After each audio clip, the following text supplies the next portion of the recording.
ಯೌವನಸ್ಥನೇ ಎದ್ದೇಳು. ಅಧ್ಯಾಯ 3. ಯೌವನದಲ್ಲಿ ಪರಿಶುದ್ಧತೆ.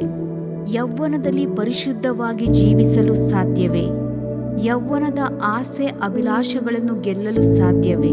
ದುರಾಭ್ಯಾಸಗಳಿಗೆ ಗುಲಾಮರಾಗದೆ ಇರಲು ಸಾಧ್ಯವೇ? ಎಂಬ ಅನೇಕ ಪ್ರಶ್ನೆಗಳು ಯುವ ಪೀಳಿಗೆಯ ಹೃದಯದಲ್ಲಿ ಏಳಬಹುದು. ಸತ್ಯವೇದದಲ್ಲಿನ ಒಬ್ಬ ಯೌವನಸ್ಥನು ಇದಕ್ಕೆ ಹೌದು, ಸಾಧ್ಯವೆಂದು ಉತ್ತರ ಕೊಡುವುದು ಮಾತ್ರವೇ ಅಲ್ಲ, ಅದನ್ನು ರುಜುಮಾತು ಮಾಡಿದ್ದಾನೆ. ಯೋಸೇಫನೆಂಬ ಹೆಸರಿಗೆ ಹೆಚ್ಚುವರಿ ಎಂದು ಅರ್ಥವಿದೆ. ತನ್ನ ಹೆಸರಿಗೆ ತಕ್ಕಂತೆ ಚಿಕ್ಕ ಪ್ರಾಯದಿಂದಲೇ ಅವನು ಪರಿಶುದ್ಧತೆಯಲ್ಲಿ, ದೇವರ ಕೃಪೆಯಲ್ಲಿ, ದಯೆಯಲ್ಲಿ ವೃದ್ಧಿಯಾದನು. ಮಾತ್ರವೇ ಅಲ್ಲ, ಜೀವನದಲ್ಲಿ ಒಳ್ಳೆಯ ಅಂತಸ್ತನ್ನು ಪಡೆದಿದ್ದನು. ಈ ಧ್ಯಾನದಲ್ಲಿ ಯೋಸೇಫನು ಹೇಗೆ ತನ್ನ ಪರಿಶುದ್ಧತೆಯನ್ನು ಕಾಪಾಡಿಕೊಂಡನೆಂದು ಸುಮಾರು 7 ಹಂತಗಳಲ್ಲಿ ಧ್ಯಾನಿಸೋಣ. 1. ದರ್ಶನವುಳ್ಳ ಯೋಸೇಫನು. ಚಿಕ್ಕ ಪ್ರಾಯದಿಂದಲೇ ಯೋಸೇಫನಿಗೆ ಒಂದು ದರ್ಶನವಿದ್ದಿತು. ಕರ್ತನು ತನ್ನನ್ನು ಉನ್ನತಿಗೆ ತರುವನು ಎಂಬುದೇ ಆ ದರ್ಶನವಾಗಿತ್ತು. ತನ್ನ ತಂದೆಯ 12 ಮಕ್ಕಳಲ್ಲಿ ಅವನೊಬ್ಬನೇ ದರ್ಶನವುಳ್ಳವನಾಗಿದ್ದನು. ಸ್ವಪ್ನದಲ್ಲಿ ಅವನಿಗುಂಟಾದ ದರ್ಶನದ ನಿಮಿತ್ತವು, ತಂದೆಯು ಅವನ ಮೇಲಿಟ್ಟಿದ್ದ ಪ್ರೀತಿಯ ನಿಮಿತ್ತವು ಸಹೋದರರು ಅವನನ್ನು ದ್ವೇಷಿಸಲಾರಂಭಿಸಿದರು. ಪ್ರಿಯ ದೇವಮಗುವೆ, ನಿನ್ನ ಭಕ್ತಿಯ ನಿಮಿತ್ತ ಬೇರೆಯವರು ನಿನ್ನನ್ನು ದ್ವೇಷಿಸುವಾಗ ನೀನು ನಿನ್ನ ದರ್ಶನವನ್ನು ಕಳೆದುಕೊಳ್ಳಬೇಡ.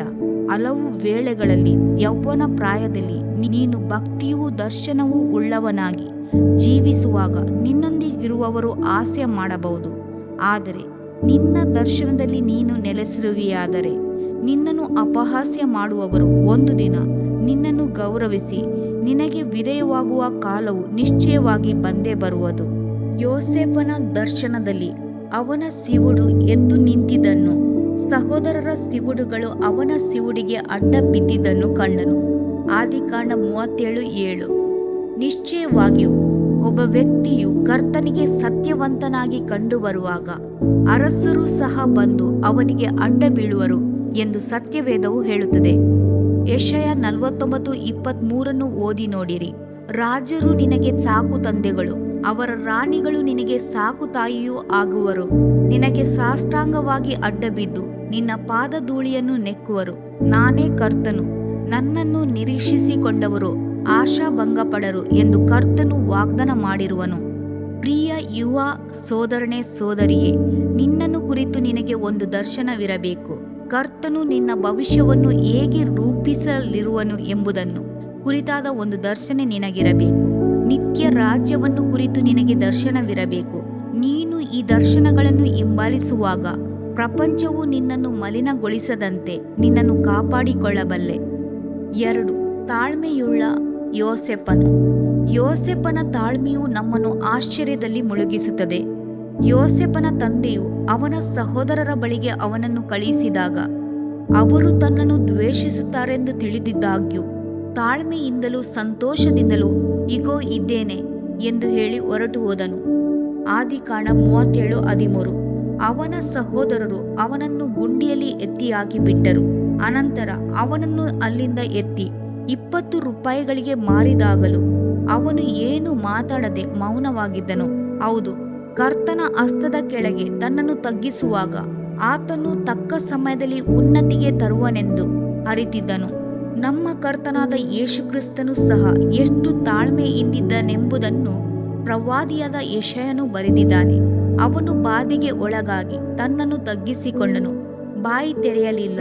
ವಧ್ಯಸ್ಥಾನಕ್ಕೆ ಒಯ್ಯಲ್ಪಡುವ ಕುರಿಯಂತೆಯೂ ಉಣ್ಣೆ ಕತ್ತರಿಸುವವರ ಮುಂದೆ ಮೌನವಾಗಿರುವ ಕುರಿಯ ಹಾಗೂ ಇದ್ದನು, ಬಾಯಿ ತೆರೆಯಲೇ ಇಲ್ಲ. ಯೋಸೇಫನ ಗುಣಾತಿಶಯಗಳನ್ನು ಧ್ಯಾನಿಸುವಾಗ ಕ್ರಿಸ್ತನ ಗುಣಾತಿಶಯಗಳು ನೆನಪಿಗೆ ಬರುತ್ತದೆಯಲ್ಲವೇ? ಹೌದು, ಯೋಸೇಫನು ಕ್ರಿಸ್ತನು ನಮಗೆ ತಾಳ್ಮೆಯನ್ನು ಕಲಿಸಿಕೊಡುತ್ತಾರೆ. ಪರಿಶುದ್ಧತೆಯಲ್ಲಿ ಮುಂದುವರಿಯಲು ಬಯಸುವ ಪ್ರತಿಯೊಬ್ಬರಿಗೂ ತಾಳ್ಮೆಯು ಬಹಳ ಅವಶ್ಯ. 3. ಕರ್ತನೊಂದಿಗೆ ಇದ್ದಂಥ ಯೋಸೇಫನು. ಯೋಸೇಫನು ಕರ್ತನೊಂದಿಗೆ ಇದ್ದನು, ಕರ್ತನು ಯೋಸೇಫನೊಂದಿಗೆ ಇದ್ದನು. ಆದ್ದರಿಂದಲೇ ಪಾಪ ಇಚ್ಛೆಗಳಿಗೆ ಅಗಲಿ ಹೋಗಲು ಸಾಧ್ಯವಾಯಿತು. ಇಡೀ ಸಮುದ್ರವು ಉಪ್ಪಾಗಿದ್ದರೂ ಒಂದು ಮೀನಿನೊಳಗೆ ಪ್ರಾಣವಿರುವುದಾದರೆ ಉಪ್ಪನ್ನು ಅದು ತನ್ನೊಳಗೆ ಬಿಡುವುದಿಲ್ಲ. ಪ್ರಪಂಚವು ಅದೇ ರೀತಿ ಅಶುದ್ಧತೆಯಿಂದಲೂ ಪಾಪದಿಂದಲೂ ತುಂಬಿದಾಗ್ಯೂ ಸಹ ನಮ್ಮೊಳಗೆ ಜೀವವಾಗಿರುವ ಕ್ರಿಸ್ತನು ಇರುವುದಾದರೆ ಪಾಪಗಳನ್ನು ಜಯಿಸಿದವರಾಗಿ ಇರುವೆವು. ಪಾಪವು ನಮ್ಮ ಮೇಲೆ ದೊರೆತನ ಮಾಡದು. ಐಗುಪ್ತದಲ್ಲಿ ಯೋಸೇಫನು ಪೋಟಿಫರನ ಮನೆಯಲ್ಲಿ ಸೇವಕನಾಗಿರಬೇಕಾಗಿದ್ದಿತು. ಪೋಟಿಫರನ ಹೆಂಡತಿಯು ಯೋಸೇಫನನ್ನು ಪಾಪಕ್ಕೆ ಎಳೆದಾಗ ಅವನು ಒಂದು ಮಾತು ಹೇಳಿದನು, ನಾನು ಇಂಥ ಮಹಾ ದುಷ್ಕೃತ್ಯವನ್ನು ನಡೆಸಿ ದೇವರಿಗೆ ವಿರುದ್ಧವಾಗಿ ಹೇಗೆ ಪಾಪ ಮಾಡಲಿ? ಆದಿಕಾಂಡ 39:9. ಗಮನಿಸಿರಿ, ಪೋಟಿಫರನಿಗೆ ವಿರುದ್ಧವಾಗಿ ಪಾಪ ಮಾಡುವುದು ಹೇಗೆ ಎಂದು ಕೇಳಲಿಲ್ಲ, ದೇವರಿಗೆ ವಿರುದ್ಧವಾಗಿ ಪಾಪ ಮಾಡುವುದು ಹೇಗೆ ಎಂದು ಕೇಳುತ್ತಾನೆ. ದೇವರು ಯಾವಾಗಲೂ ತನ್ನನ್ನು ನೋಡುತ್ತಾನೆ ಎಂಬ ಗ್ರಹಿಕೆಯು, ನಾನು ದೇವರನ್ನು ಬಿಟ್ಟು ಅಗಲಬಾರದು ಎಂಬ ತೀರ್ಮಾನವು, ದೇವರು ತನ್ನ ಮೇಲಿಟ್ಟಿರುವ ಪ್ರೀತಿಗೆ ತಾನು ದ್ರೋಹ ಮಾಡಬಾರದೆಂಬ ಮನೋಭಾವವು ಆ ಪಾಪವನ್ನು ಜಯಿಸಲು ಅವನಿಗೆ ಸಹಾಯಕವಾಗಿದ್ದಿತು. ದೇವ ಮಗುವೆ, ಕರ್ತನು ನಿನ್ನನ್ನು ಕಾಣುವಾತನು ಎಂಬುದನ್ನು ಮರೆಯಬೇಡ. ಅಗಾರಳು ಕರ್ತನಿಗೆ ಎಲ್ಲವನ್ನು ನೋಡುವ ದೇವರೆಂದು ಹೆಸರಿಟ್ಟಳು. ಅದೇ ರೀತಿಯಲ್ಲಿ ಯೋಸೇಫನು ಸಹ, ಪೋಟಿಫರನು ತನ್ನನ್ನು ನೋಡದೆ ಇದ್ದರೂ ಕರ್ತನು ತನ್ನನ್ನು ನೋಡುತ್ತಾನೆ ಎಂಬುದನ್ನು ಅರಿತಿದ್ದನು. ಹೌದು, ನಾನು ನಿನ್ನನ್ನು ಕೈ ಬಿಡುವುದಿಲ್ಲ, ತೊರೆಯುವುದಿಲ್ಲ ಎಂದು ಆತನು ವಾಗ್ದಾನ ಮಾಡಿರುವನಲ್ಲವೇ?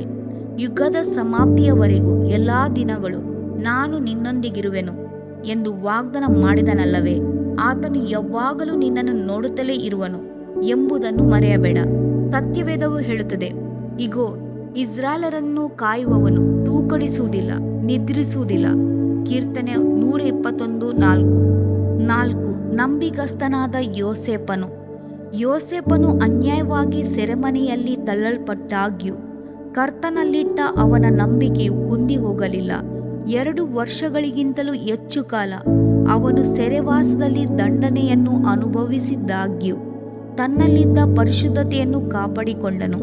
ಶೋಧನೆಗಳು ಬರುವಾಗ ಕೆಲವರು ಕರ್ತನನ್ನು ಮರೆತು ತಮ್ಮ ಪರಿಶುದ್ಧತೆಯನ್ನು ಗಾಳಿಗೆ ತೂರಿ ಬಿಡುವರು. ಯೋಸೇಫನು ಕರ್ತನಿಗೆ ನಂಬಿಗಸ್ತನಾಗಿ ಉತ್ತಮನಾಗಿ ಜೀವಿಸಿದಾಗ್ಯೂ ಅನೇಕ ಕಷ್ಟಗಳನ್ನು, ಶಿಕ್ಷೆಗಳನ್ನು ಅನುಭವಿಸಬೇಕಾಯಿತು. ಆದರೆ ಅವನು ಮನಗುಂದಿ ಹೋಗಲಿಲ್ಲ. ಆದ್ದರಿಂದ ಕರ್ತನು ಯೋಸೇಫನನ್ನು ಕರುಣಿಸಿ ಅವನನ್ನು ಸೆರೆಮನೆಯಿಂದ ತಪ್ಪಿಸಿದನು. ಆದಿಕಾಂಡ 39:21. ದೇವ ಮಗುವೆ, ಕರ್ತನ ಮೇಲಿನ ನಿನ್ನ ನಂಬಿಕೆ ಎಂದೂ ವ್ಯರ್ಥವಾಗದು. ನಿನ್ನ ನಂಬಿಕೆಯನ್ನು ಕರ್ತನು ಸನ್ಮಾನಿಸಿ ನಿನ್ನನ್ನು ಉನ್ನತಗೊಳಿಸುವನು. ಇಡೀ ಪ್ರಪಂಚವೇ ನಿನ್ನನ್ನು ತಪ್ಪಿತಸ್ಥನೆಂದು ತೀರ್ಮಾನಿಸಿದಾಗ್ಯೂ ನೀನು ಕರ್ತನ ನಂಬಿಕೆಯಲ್ಲಿ ಸ್ಥಿರವಾಗಿರುವೆಯಾದರೆ ಕರ್ತನು ನಿನ್ನ ಪಕ್ಷದಲ್ಲಿದ್ದು ನಿನ್ನನ್ನು ವೃದ್ಧಿಗೊಳಿಸಿ ಆಶೀರ್ವದಿಸುವನು. 5. ಕರ್ತನನ್ನು ಮಹಿಮೆಗೊಳಿಸಿದ ಯೋಸೇಫನು ತನ್ನ ಜೀವಿತದ ಪ್ರತಿಯೊಂದು ಹಂತದಲ್ಲೂ ಕರ್ತನನ್ನು ಮಹಿಮೆಪಡಿಸಿದನೆಂಬುದನ್ನು ನೋಡುತ್ತೇವೆ. ರಾಜನಾದ ಫರೋಹನು ಕನಸು ಕಂಡು ಯೋಸೇಫನನ್ನು ಕರೆಸಿದಾಗ ಅವನು ತನ್ನನ್ನು ತಗ್ಗಿಸಿಕೊಂಡು ಕರ್ತನನ್ನು ಉನ್ನತಗೊಳಿಸಿ, ನನ್ನಲ್ಲಿ ಅಂಥ ಸಾಮರ್ಥ್ಯವೇನೂ ಇಲ್ಲ, ಆದರೆ ದೇವರು ಫರೋಹನಿಗೆ ಶುಭಕರವಾದ ಉತ್ತರವನ್ನು ಕೊಡಬಲ್ಲನು. ಆದಿಕಾಂಡ 4:16 ಎಂದು ಹೇಳುತ್ತಾನೆ. ಮಾತ್ರವೇ ಅಲ್ಲ, ಫರೋಹನ ಸ್ವಪ್ನಕ್ಕೆ ಉತ್ತರ ಕೊಡುವಾಗಲೂ ಸಹ ದೇವರು ತಾನು ಮಾಡಬೇಕೆಂದಿರುವುದನ್ನು ಇವುಗಳ ಮೂಲಕ ತಮಗೆ ತಿಳಿಸಿದ್ದಾನೆ. ಆದಿಕಾಂಡ 41:25 ಎಂದು ಹೇಳಿ ಕರ್ತನನ್ನು ಮುಂದೆ ಇಟ್ಟು ಅರ್ಥ ಹೇಳುವುದನ್ನು ನೋಡುತ್ತೇವೆ.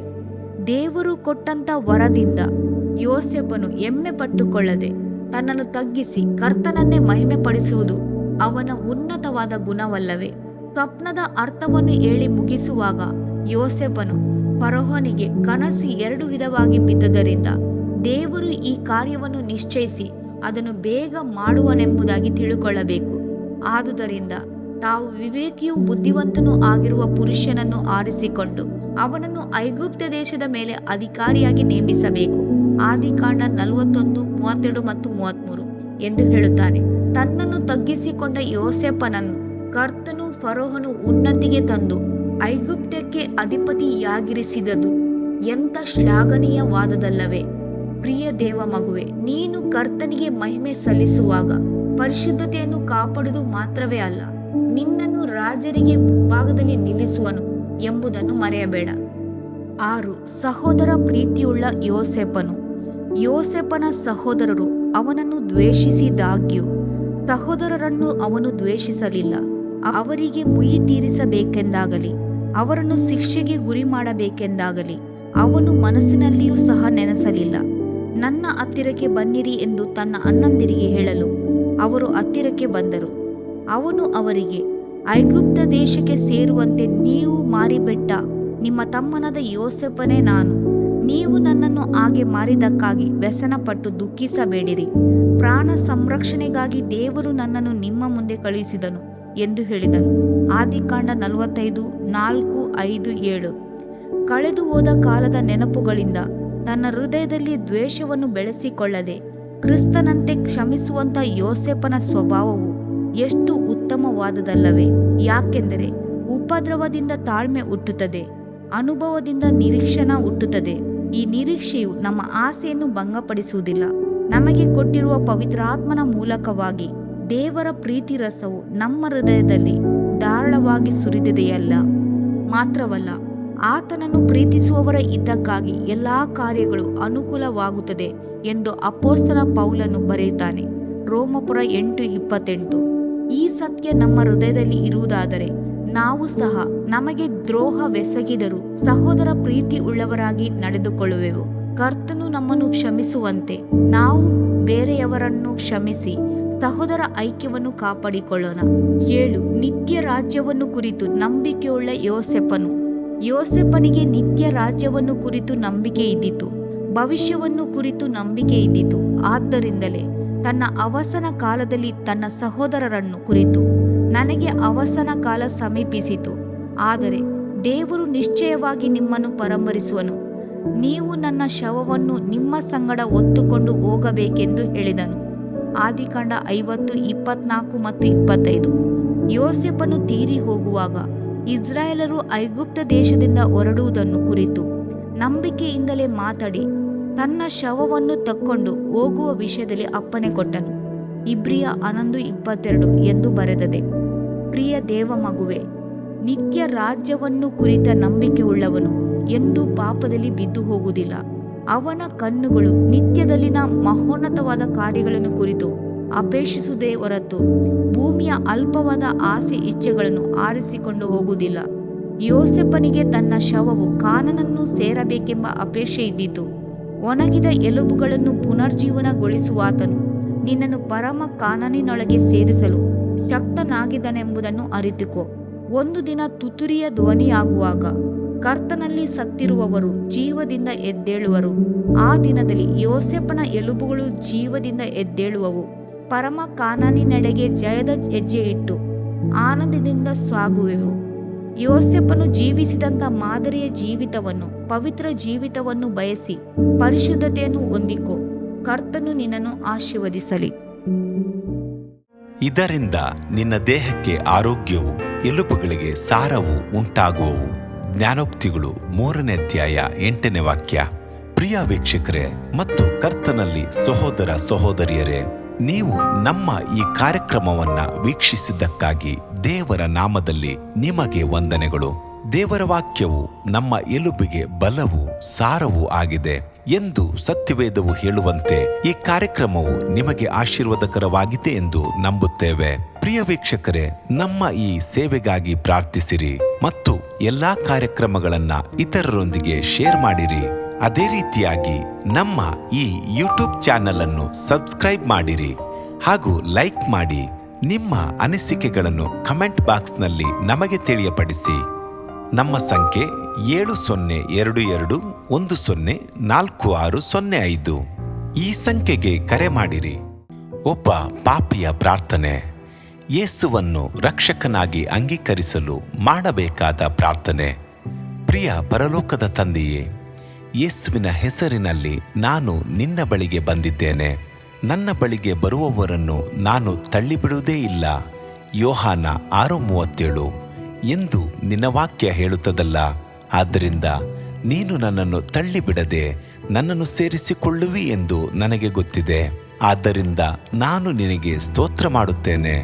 ನೀನು ನಿನ್ನ ವಾಕ್ಯದಲ್ಲಿ ನೀನು ಯೇಸುವನ್ನೇ ಕರ್ತನೆಂದು ಬಾಯಿಂದ ಅರಿಕೆ ಮಾಡಿಕೊಂಡು ದೇವರು ಆತನನ್ನು ಸತ್ತವರೊಳಗಿಂದ ಎಬ್ಬಿಸಿದನೆಂದು ಹೃದಯದಿಂದ ನಂಬಿದರೆ ನಿನಗೆ ರಕ್ಷಣೆಯಾಗುವುದು ಎಂತಲೂ ಕರ್ತನ ನಾಮವನ್ನ ಹೇಳಿಕೊಳ್ಳುವವರೆಲ್ಲರಿಗೆ ರಕ್ಷಣೆಯಾಗುವುದೆಂತಲೂ ಬರೆದಿದೆ. ರೋಮ 10:9-13ನೇ ವಾಕ್ಯ. ಯೇಸು ಕ್ರಿಸ್ತನು ದೇವಕುಮಾರನೆಂದು ನನ್ನ ಹೃದಯದಲ್ಲಿ ನಂಬುತ್ತೇನೆ.